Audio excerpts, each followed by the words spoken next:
منگول سلطنت کا خاتمہ کیسے ہوا؟ چنگیز خان اٹھا کوئی 610 میں، اور اس نے تباہی کا ایک ایسا ریلا اس کے ساتھ تھا، ہر چیز کو نست و نابود کرتا ہوا خشاک کی طرح بہا کر لے گیا۔ 664 میں وہ مرا ہے۔ اس وقت اس کی عمر 73 برس تھی۔ 73 سال 4 مہینے اس نے کوئی 25 برس حکومت کی، اور اس نے چنگیزی سلطنت کو ناقابل تسخیر بنا دی۔ دنیا کا واحد جرنیل تھا جس نے شخصی طور پر تنہا سب سے زیادہ فتوحات کیں، اور اس کا کوئی علم عطائی تھا۔ جنگجوؤں کے بارے میں، ملک گیری کے بارے میں، چانگیزی کے بارے میں اس کا علم عجب تھا۔ اس کی برق رفتاری، اس کی ذہن کی تیزی کمال درجے کی تھی۔ قبائل کو ایسے اس نے جوڑ دیا تھا، سب ایک جھنڈے تلے مختلف قبائل جمع ہو گئے تھے، اور دنیا کی ناقابل تسخیر طاقت بنانے میں اس نے کسر نہ چھوڑی تھی۔ صحرائے گوبی میں منگولیا کے پاس 1000 ایک بڑا شہر اس نے بنایا، دارالحکومت، جو ساری دنیا کا سب سے بڑا دارالحکومت تھا، اور ان کا بڑا نشانہ مسلمان تھے کہ مسلمانوں سے زیادتی ہوئی تھی، جس کے بدلے میں چنگیز خان نے ان پر حملہ کیا تھا۔ چنگیز خان کے مرنے پر اس کی سلطنت، اس کے 4 بیٹے تھے۔ بڑا جوجی تھا۔ جوجی کے بارے میں اسے شک تھا کہ یہ میرا بیٹا نہیں ہے۔ جب یہ چھوٹا سردار تھا تو اس نے بڑی شکستیں کھائیں، حتیٰ کہ اس کی بیوی اغوا ہو گئی۔ جب وہ واپس آئی تو حاملہ تھی، لیکن اس نے بورتائی خاتون اس کا نام تھا۔ اس نے ہمیشہ اس کو عزت اور اس بیٹے کو اپنا ہی بیٹا سمجھا۔ اس کا نام جوجی۔ 3 بیٹے اس کے سامنے پیدا ہوئے، اغدائی، چغتائی اور تولائی۔ تو اس نے اغدائی کو اپنا جانشین بنا لیا، اور جوجی کو روس کی سلطنت بنا۔ جب چغتائی کو اس نے منگولیا کی طرف کا اور چین کی طرف کا علاقہ دیا، اور جو تولائی تھا اس کو یہ نیچے آذربائیجان سے نیچے ایران اور یہ شام کے علاقے اس نے 4 حصوں میں اس نے اپنی سلطنت کو تقسیم کیا، اور اغدائی کو سب سے بڑا سردار بنا دیا۔ اغدائی کے دور میں فتوحات کا رخ مسلمانوں سے ہٹ کر یورپ کی طرف چلا جا، تو ان کا ایک سالار تھا سبدائی بہادر۔ سبدائی وہ پولینڈ تک پہنچا، لیکن اس میں کوئی عارضی سلطنتیں تھیں نہیں۔ ایسے چرواہے بیچارے غریب لوگ، تو وہ پولینڈ تک اس نے چنگیزی سلطنت کو پھیلا دیا۔ اب یہ وہ ہاتھی ہے جس کے سامنے ساری دنیا کے بادشاہ چونٹی اور چوہے کی طرح انہی میدان جنگ میں ہرانے کی کوشش، کوئی شکل نہیں تھی۔ تو اسلام کی شکل یوں تھا کہ اب بچھا، لیکن اللہ نے دین کو باقی رکھنا ہے تو انسانوں کو بھی باقی رکھنا ہے۔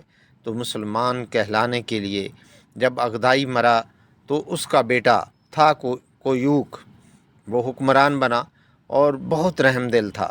اس نے جنگیں روک دیں اور مسلمانوں کو اپنی سلطنت میں شامل کیا۔ تو اس کی وجہ سے ساری تاتاری سلطنتوں میں مسلمانوں کے بارے میں نرم گوشہ پیدا ہوئی۔ اب نامعلوم تاریخ کے گمنام سپاہی جو اتنے غیر معلوم ہیں، اتنے نامعلوم ہیں کہ کسی تاریخ میں ان کا نام تک درج نہیں، ان کی جگہ درج نہیں ہے، جنہوں نے تاتاریوں کو دعوت دینا شروع کیا۔ خونخوار قوم نے اور تاتاری غریب مسلمانوں کی دعوت سے اسلام قبول کرنا شروع ہو گئی۔ یہ تاریخ کا حیرت ناک واقعہ ہے۔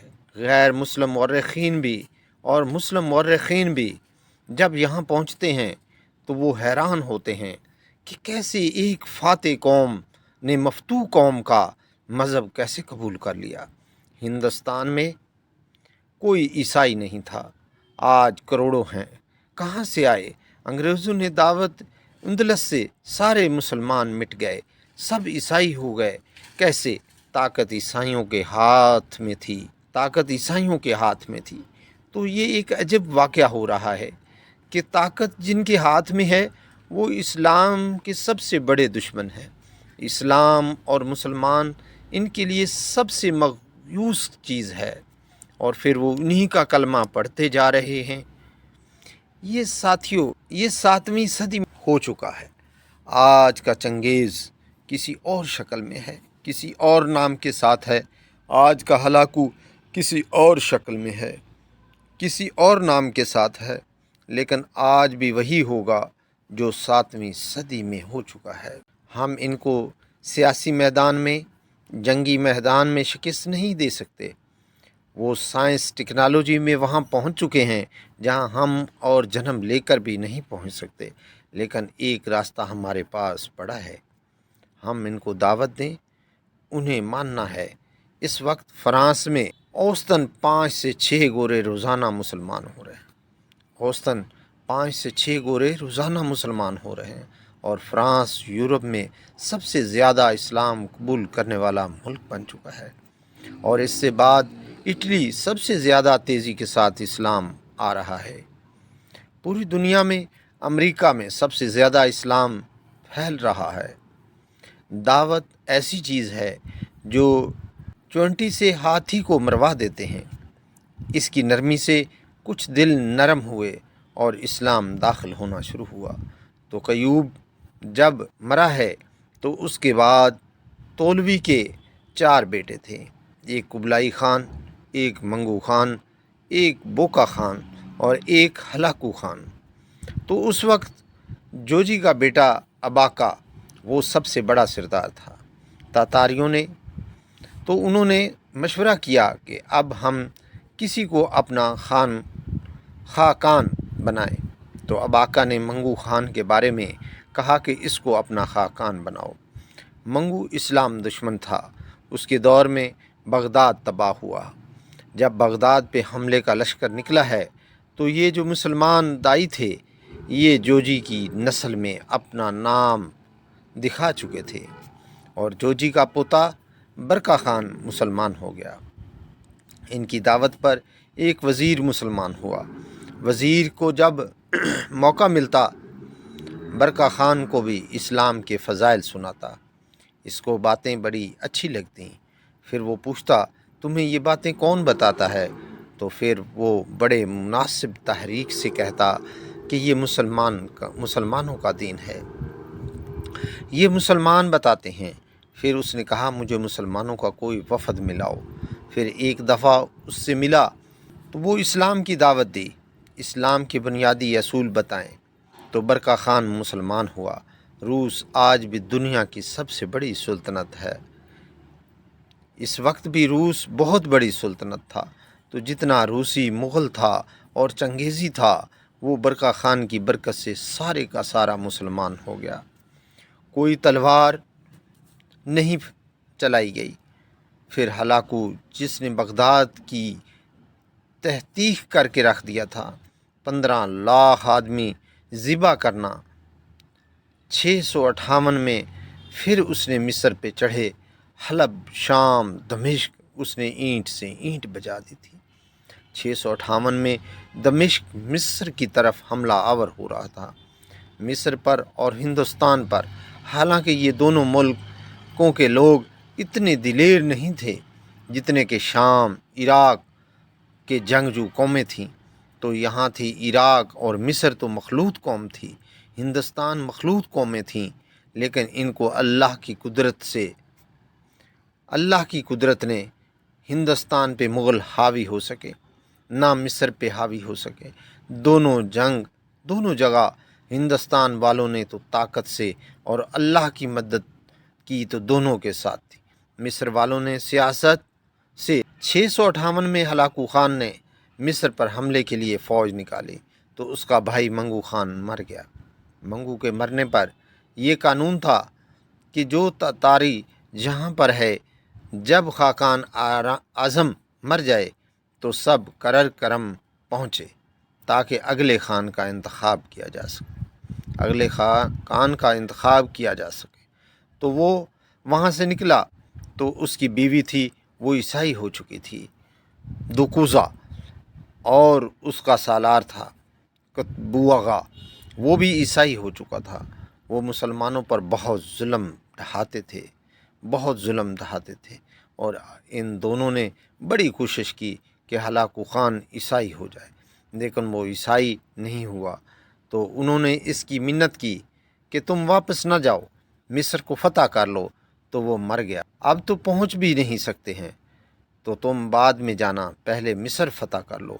اس نے کہا نہیں، یہ چنگیز خان کا قانون ہے، میں اسے پورا کروں گا۔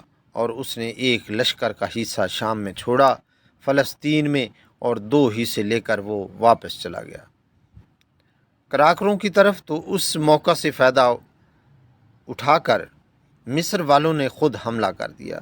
تو عین جالوت پر 658 میں رمضان میں یہ جنگ لڑی گئی، اور 40 سال کے بعد مسلمانوں کو پہلی فتح نصیب ہوئی، اور اس میں کتبوغا گرفتار ہوا۔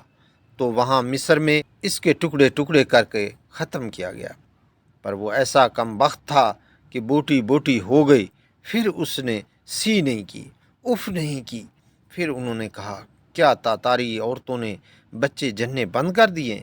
جو میرا کوئی بدلہ نہ لے گا، میرا بدلہ لینے والے ضرور آئیں گے۔ لیکن اللہ نے وہ موقع نہ دیا۔ برخانی مان چکا تھا جب ہلاکو چلا ہے۔ وہ کراکروں کے کروتائی اس کو کہتے تھے، کرولتائی کانفرنس اس کانفرنس کے لیے چلا ہے۔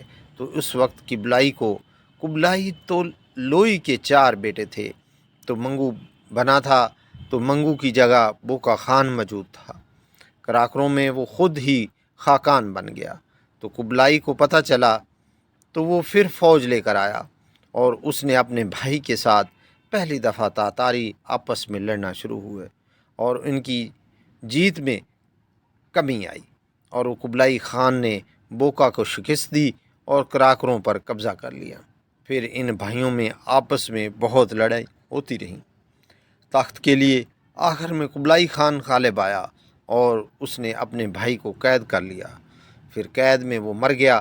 بوکا خان اور اس نے کراکروں کی وجہ سے چین کو اپنا دارالحکومت بنایا، چین فتح کیا اور چین کو اپنا دار سلطنت بنایا۔ جب ان جنگوں سے فارغ ہوئے تو ہلاکو خان نے حملہ کیا مصر پر۔ تو برکا خان کو خط لکھا، رکو، دن بے برس، تو تم ہماری مدد کرو، تم بھی مسلمان ہو، ہم بھی مسلمان ہیں۔ تو پھر برکا خان نے ہلاکو کو خط لکھا کہ تم مسلمانوں پر حملہ نہ کرو، ورنہ میں تم پر حملہ کروں گا۔ تو ہلاکو نے اسے خط لکھا کہ تم نے چنگیز کا قانون نہیں پڑھا کہ تاتاری آپس میں نہیں لڑتے، نہیں ٹکراتے ہیں۔ تو اس نے اس کے جواب دیا کہ وہ بھی کافر تھا، تو بھی کافر ہے، تم حملہ کرے گا، میں تیرے پر حملہ کروں گا۔ جب وہ مصر پر حملہ آور ہوا تو برکا خان مصر اس تسلسل سے نکل گیا۔ پھر ان دونوں بھائیوں کی، چچا زاد بھائیوں کی آپس میں لڑائیاں ہوئیں، جس سے ہلاکو کو آخر میں شکست ہوئی، اور اس غم سے وہ بھی 42 سال کی عمر میں فالج کے مرض سے مر گیا۔ اس کا پوتا ہلاکو کا پوتا نکودار اس کا نام تھا۔ پہلے وہ عیسائی ہوا، اور اس نے اپنا نام نکودار رکھا۔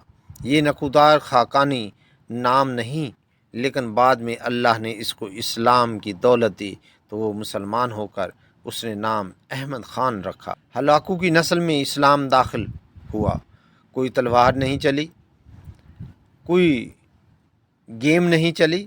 جنہوں نے ان کو دعوت تبلیغ کی طاقت بتا رہا ہے، یہ جو جوشیلے لوگ ہیں، ایک تبلیغ سے کیا ہوگا، صرف تبلیغ سے کیا ہوگا، نیری تبلیغ سے کیا ہوگا، نیرے بستر اٹھانے سے کیا ہوگا، یہ بتا رہا ہوں کہ نیری تبلیغ سے کیا ہوگا۔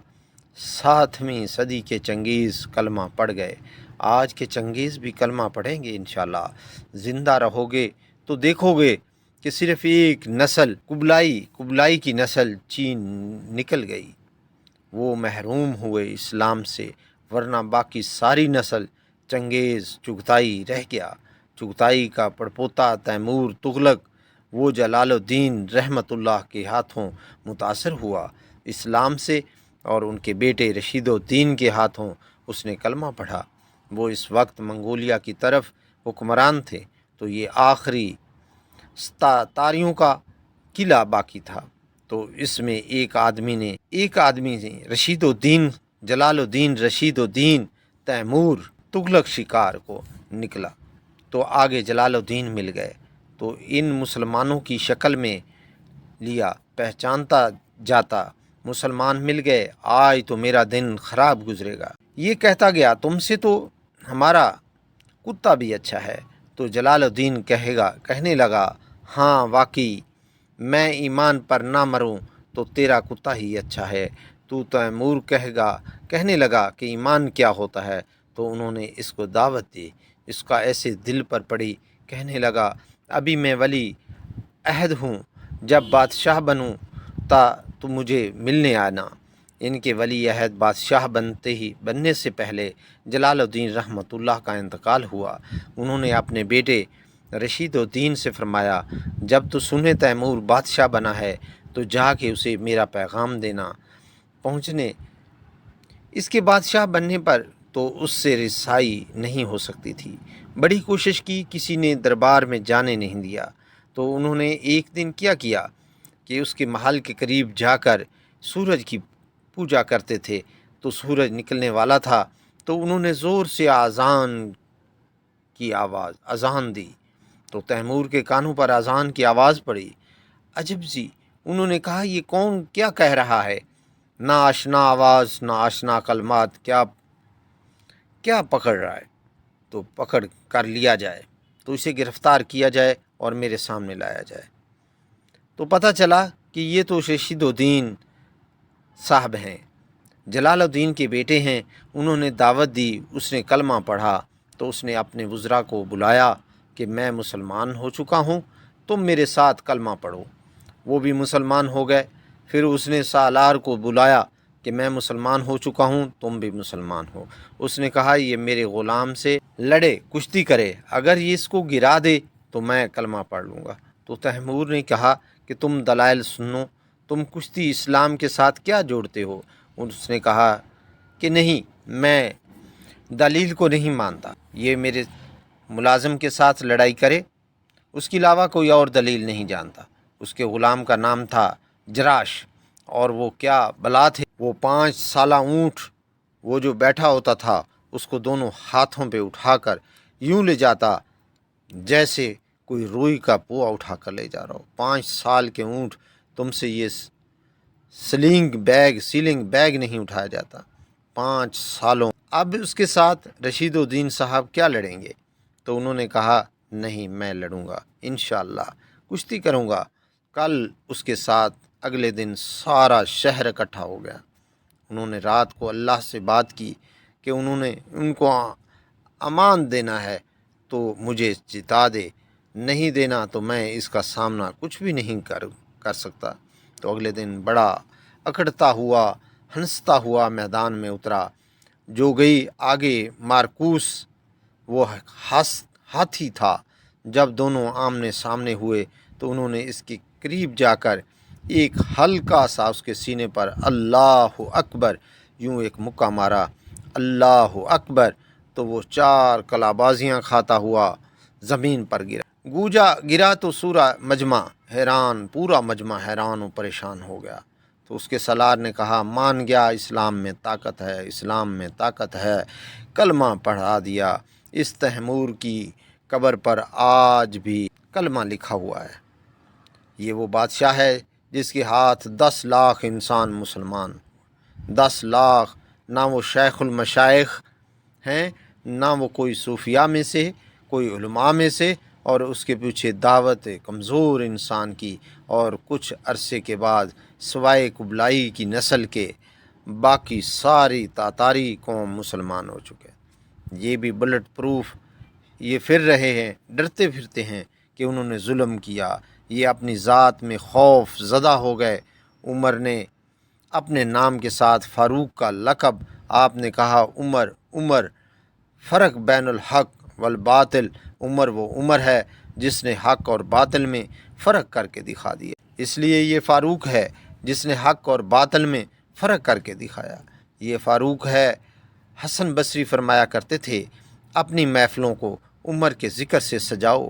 حضرت عائشہ رضی اللہ تعالیٰ عنہ فرمایا کرتی تھیں عمر کے تذکرے کیا کرو، کہ جب عمر کا تذکرہ ہوتا ہے تو عدل کا تذکرہ ہوتا ہے، جب عدل کا تذکرہ ہوتا ہے تو اللہ کا تذکرہ ہوتا ہے، کہ ہم عائشہ رضی اللہ تعالیٰ عنہ فرمایا کرتی تھیں اتنی بڑی سلطنت پر حکومت کرنے کے بعد اللہ کی راہ میں جانے والے مجاہدین کے گھر کیا گھر ہوا آتا ہے، دروازے پر دستخط دے رہا ہے، بیٹے کوئی بازار سے سودا لینا ہے تو مجھے بتاؤ، تیرے گھر والا تو اللہ کی راہ میں شہید ہو گیا، میں تمہارے گھر کا سودا لے آؤں گا، کیا کیا چیز چاہیے؟ تم نے اپنے خاوند کو خط لکھنا ہوگا، تم تو لکھنا نہیں جانتی، مجھے بتاؤ میں تیرے خاوند کو تیری طرف سے خط لکھ، اماں تیرا بیٹا اللہ کی راہ میں گیا ہوا ہے، مجھے بتاؤ میں تیرے بیٹے کے نام تیری طرف سے خط لکھوں، اتنی بڑی جس کے سامنے کیسر و کسرا زیر و زر ہو گئے، کج کلام وہ زمین میں جا کے تہ خاک میں وہ سارے ہیرے لال و جواہر، وہ زمین میں لوٹ پوٹ کرنے والا، کسرا کے تخت کو توڑنے والا، روم کی طاقت کو توڑنے والا، آل ساسان کی طاقت کو توڑنے والا، اور نوشیر مان کے خزانے مدینے میں لانے والا، اور خسرو پرویس کے خزانے مدینے میں لانے والا، اور رومت القبرہ کے خزانے مدینے میں لانے والا، خود اپنے کرتے میں 14 پیوند لے کے چل رہا ہے، 14 پیوند کے ساتھ کرتا ہے، مہینے میں ایک دن گوشت کھاتے تھے، وہ روٹی کھاتے تھے کہ عام آدمی حلق کے نیچے نہیں لے جا سکتا تھا۔ 20 سال کی ابتدا اس شخص کی شہادت سے ہوتی ہے جس کو اللہ نے وہ عزت دی، آپ نے کیا میرے 2 وزیر آسمان میں، 2 وزیر زمین میں، آسمان پر جبرائیل اور میکائیل میرے وزیر ہیں، زمین پر ابو بکر اور عمر میرے وزیر ہیں۔ آپ فرمایا کرتے تھے ابو بکر اور عمر اگر کسی بات پر جمع ہو جائیں تو میں ان کے مشورے کے خلاف کبھی نہ کروں گا۔ ابو بکر تیری مثال ابراہیم کی ہے، عمر تیری مثال نوح علیہ السلام کی ہے، ابو بکر تیری مثال عیسیٰ علیہ السلام کی ہے، عمر تیری مثال موسیٰ علیہ السلام کی ہے۔ آپ مسجد میں آئے، آپ کی دائیں طرف ابو بکر تھے، بائیں طرف عمر رضی اللہ تعالیٰ عنہ تھے، آپ اندر آئے اور کہا دیکھو اس طرح قیامت کے دن ہم اٹھیں گے کہ میرے دائیں طرف ابو بکر ہوگا، میری دائیں طرف عمر ہوگا، اور ہم ہاتھوں میں ہاتھ دیے ہوئے اٹھائے جائیں گے۔ ایک حدیث میں آتا ہے کہ میرے قدموں سے بلال کو اٹھایا جائے گا، جو نکلتے ہی آذان دے گا، جس کے اسلام لانے نے اسلام کو اونچا کیا، جس کے اسلام لانے نے باطل کو پست کیا، جن راہوں سے عمر گزر جائے شیطان وہ راہیں چھوڑ دیتا تھا۔ عرفات کا میدان تھا، 1.25 لاکھ مقدس ہستیاں سامنے ہیں، میرے نبی نے فرمایا اس وقت میرا اللہ میرے سب صحابہ پہ فخر کر رہا ہے، اور عمر بن خطاب پہ خاص طور پر فخر کر رہا ہے، خاص طور پر فخر ہو رہا ہے، عمر بن خطاب پہ خاص طور پر فخر ہو رہا ہے۔ میرے بعد کوئی نبی ہوتا تو عمر ہوتا، عمر میں نے رات جنت میں محل دیکھا، ایک ہند موٹی کی، ایک یاقوت کی، ایک زمرد کی، میں نے پوچھا یہ کس کا ہے؟ کہا گیا ایک قریشی کا ہے، میں نے کہا میں قریشی ہوں، اتنا خوبصورت محل ہے، میرا ہی ہوگا۔ جب جانے لگا تو فرشتہ نے کہا یہ آپ کے غلام عمر بن خطاب کا ہے۔ وہ کیا مبارک لوگ ہیں جنہیں نبی کے گھر میں قبر نصیب ہو، ایک طرف ایک ساتھی، ایک طرف دوسرا ساتھی، جن کو نبی کے 2 پہلوؤں میں جگہ ملی گئی۔ وہ کیسے عظیم ہستی ہیں، اتنی بڑی سلطنت کا مالک اور اتنے بڑے عدل کی نشانی بن کر مدینہ میں مسجد میں بیٹھنے رو رہی ہے۔ امیر المومنین کیوں رو رہے ہو؟ کہا دجلہ کے کنارے کتا بھی پیاسا مر گیا،